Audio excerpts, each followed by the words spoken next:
Tom, we were talking about Medicare versus Medicare Advantage. And I've been telling people Right. all along, you should always get Medicare, traditional Medicare.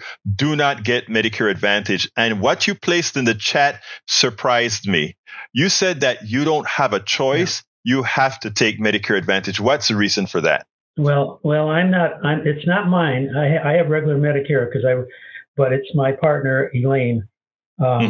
She's been retired now for about at least 20 years. But they recently, within the last 10 years, I believe, switched their programs to a Medicare Advantage. So there's no choice. You have choice of two different insurance companies that offer Medicare Advantage, but it's all Medicare Advantage. You have nothing. And I think you can elect not to take it, and then you're at the mercy of supplemental insurance programs or whatever.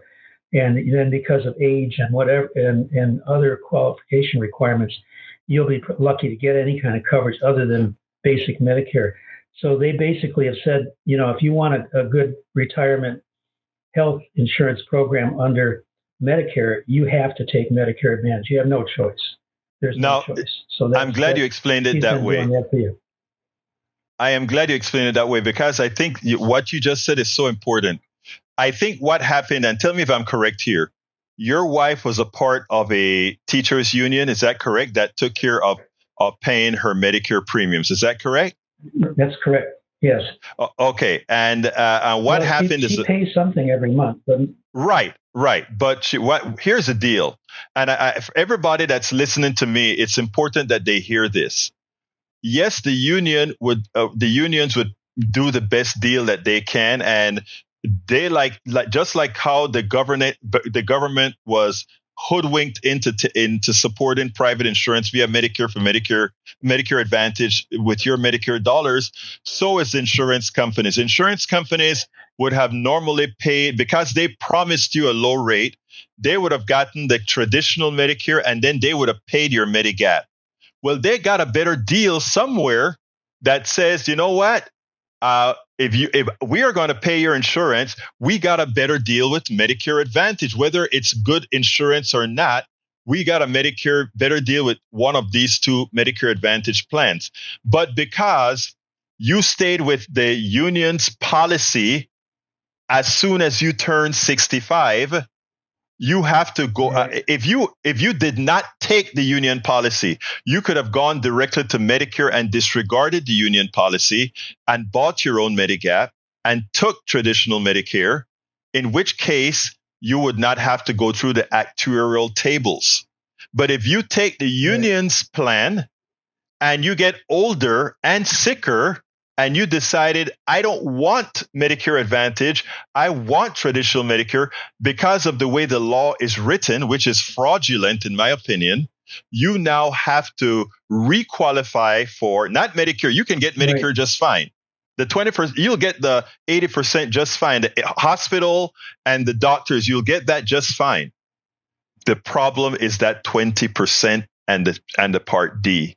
And that you have to go through the actuarial tables again at an older age. At 65, it is all the same for everybody, no matter what. But once you don't take it in the first 6 months, you're in trouble. And that is information that everybody needs to hear now. If you're a teacher or if you're in a union, that the union says they're going to pay your health care, get it if you can. Get it on your own. Get your Medicare. Say that again. Right. Well, as far as I know, there was no information provided about the alternatives. No, you're right. Here's our plan. Yeah, right. They didn't tell her that. They didn't say you have the option of not taking this and then going to a Medicare, and then at 65, and then getting a supplemental that would stay the same. There was no choice. It was like, this is it. You have this. These are their plans. Two different companies, Medicare Advantage. That's a danger. The confusion. Yeah. Well, the problem is this, Tom, and this is important, right? The problem is as soon as Elaine turned 65, she has to take out Medicare on her own, or would have had to take out Medicare on her own and Medigap on her own, because at that point you're fully under the government laws, right? But if you're under the insurance, then like every year you hear these they try to every year they try to get people on who are currently on Medicare to switch to Medicare Advantage. Every year, that's what those TV advertisements are all about. And your union, in order to save money, they just did it, right? But in doing so, they also remove your security from Medigap, because now you fall under the actuarial tables.